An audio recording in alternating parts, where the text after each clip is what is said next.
김정은 북한 국무위원장과 도널드 트럼프 미국 대통령은 우리 시간으로 오늘 저녁 8시 30분 하노이 메트로폴 호텔에서 다시 만납니다. 세계의 핵談판을 시작합니다. 내일은 단독 회담과 확대 회담 등이 예정돼 있습니다. 전 세계의 시선이 베트남 하노이에 쏠리고 있습니다. 김용현 동국대 북한학과 교수와 좀 더 살펴보겠습니다. 어서 오세요. 네, 안녕하십니까. 네, 교수님 드디어 오늘 두 번째 핵談판이 시작이 네네. 됩니다. 그동안에 단순히 스몰 딜에 그칠 수도 있다. 네네. 아니다. 빅 딜이 가능할 것이다. 여러 가지 전망, 분석들이 나왔었는데 네네. 교수님께서는 어떻게 보고 계십니까? 저는 스몰 딜도 큰 성과라고 봅니다. 네. 그러니까 이번 제2차 북미 정상회담은 서울에서 부산까지를 전체 거리로 놓고 네. 본다면 서울에서 천안 정도까지 가면 성공이다라고 봅니다.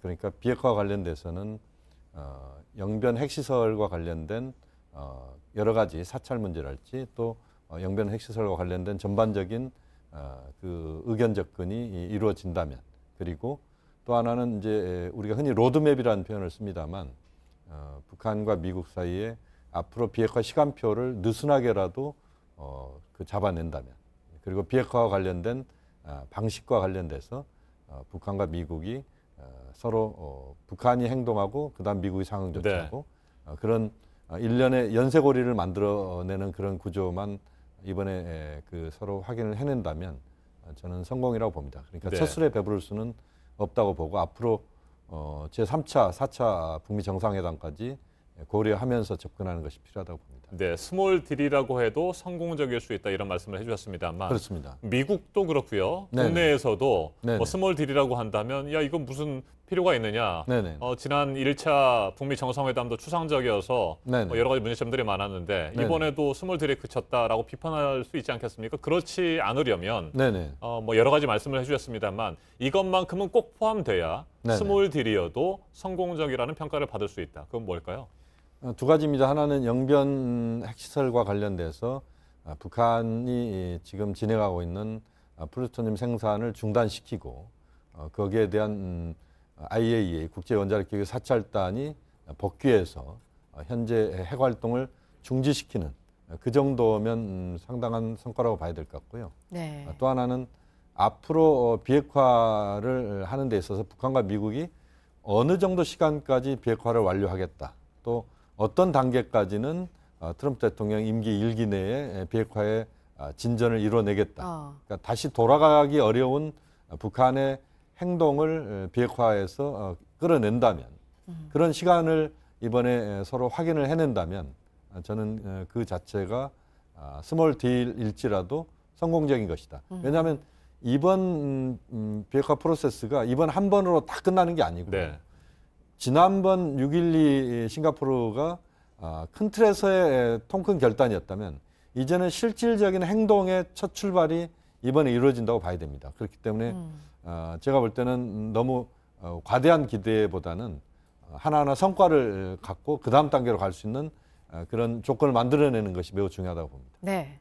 이제 어젯밤 늦게 트럼프 미국 대통령도 베트남 하노이에 입성을 한 이후에 이제 네네. 지금 현지는 새벽이기 때문에 아직 뭐 그렇습니다. 새로운 움직임이 포착되거나 그렇지는 않지만 네네. 오늘 아침에 들어온 소식 가운데 좀 이 부분을 짚어보고 싶은 게 조선중앙통신이 네네. 김정은 위원장이 실무 협상과 관련한 보고를 받았다. 이거를 이제 조선중앙통신이 이제 콕 집어서 그 부분을 방송을 했단 말이죠. 네네. 이건 어떻게 볼 수 있을까요? 그렇습니다. 지금 말씀하신 것처럼 이제 오늘 새벽에 조선중앙통신 보도인데요. 결국 김정은 위원장에게 트럼프 대통령과 대좌해서 회담에 나갈 선물 보따리를 실무적으로는 이번에 지금 만들어냈다. 그것을 이야기하는 것 같습니다. 네. 지난 6.12 때 같은 경우는 회담 직전까지만 해도 계속 북미가 협의를 했던 기억이 있습니다. 네. 이번에도 아마 그 오늘 새벽까지도 저는 협의가 이루어졌을 거라고 봅니다만, 그러나 이번에 비핵화 평화체제 프로세스를 풀어가는 데 있어서 북한과 미국이 서로 간의 입장을 상당 부분 근접시켰다. 그 조율이 실무적 차원에서는 끝났고 결국 이제 김정은 트럼프 두 지도자의談판에 맡기는, 그러니까 대체로 일들은 제가 볼 때는 다 정리가 됐다고 보고 예. 한두 가지 이 비핵화와 관련된 시간표와 관련된 문제랄지 또는 북한은 미국이 제재 완화에 해당될 수 있는 것들을 어떤 것들을 줄 수 있느냐의 문제, 네. 이런 정도만 두 지도자에게 지금 맡겼다. 그게 현재 상황인 것 같습니다. 네, 회담의 선물 보따리는 북한뿐만 아니라 미국도 당연히 준비를 했어야 하는 상황이고요. 그렇습니다. 이 선물 보따리를 준비하는 과정, 이 과정에서 실무 협상도 여러 차례 진행이 됐고 네네. 하노이 현지에서도 최근까지 진행이 됐습니다. 자, 지금까지의 실무 협상이라든지 북한과 미국의 뭐 교류, 네네. 접촉 이런 부분들은 전반적으로 긍정적이었다고 보십니까? 그렇습니다. 지금 이제 전체적으로 만찬을 지금 오늘 밤에 하게 돼 있는데요. 네. 이 만찬을 저는 굉장히 의미 있게 보고 있습니다. 네. 지난 싱가포르 정상회담은 당일치기 정상회담이었기 때문에 업무 오찬만 했었습니다. 네. 이번에 만찬이 이루어진다는 것은 결국 북미 지도자가 성과를 전제로 만남을 지금 이번에 계획하고 있다 이렇게 볼 수 있습니다. 만찬을 한다는 것은 두 지도자의 입장이 상당 부분 접근을 했다는 것을 전제하지 않고는 만찬은 어렵다고 보거든요. 그렇게 보면 현재로서는 흐름 자체는 대단히 좋다.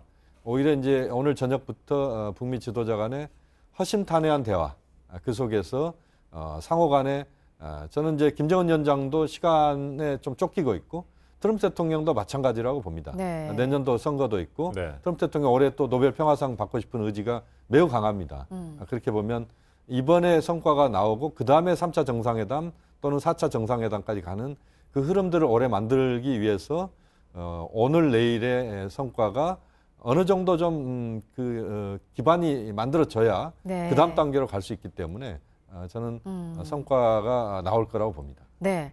아무래도 비핵화와 관련한 구체적인 성과가 중요하기 때문에 이 부분과 네네. 관련해서 지금 집중적으로 얘기를 하고 있는데 어제 김정은 위원장이 어디를 제일 먼저 베트남에서 갈 것이냐 북한 대사관에 갔습니다. 근데 네네. 이게 뭐 정상 국가 이미지를 알리려는 그런 의도도 있지만 네. 한편에서는 이번 북미 정상회담 협상 결과와도 상관이 있다. 뭔가 좀 결론이 난 게 있기 때문에 여유롭게 그렇게 다닐 수 있는 것이다. 이런 얘기도 나왔거든요. 네네. 근데 내일이 이제 공식적인 회담이 이루어지고 오늘 그 전에 이제 저녁 만찬에 대해서 기대감을 표시하셨는데 네. 뭔가가 있는 상황에서 이 만찬 네.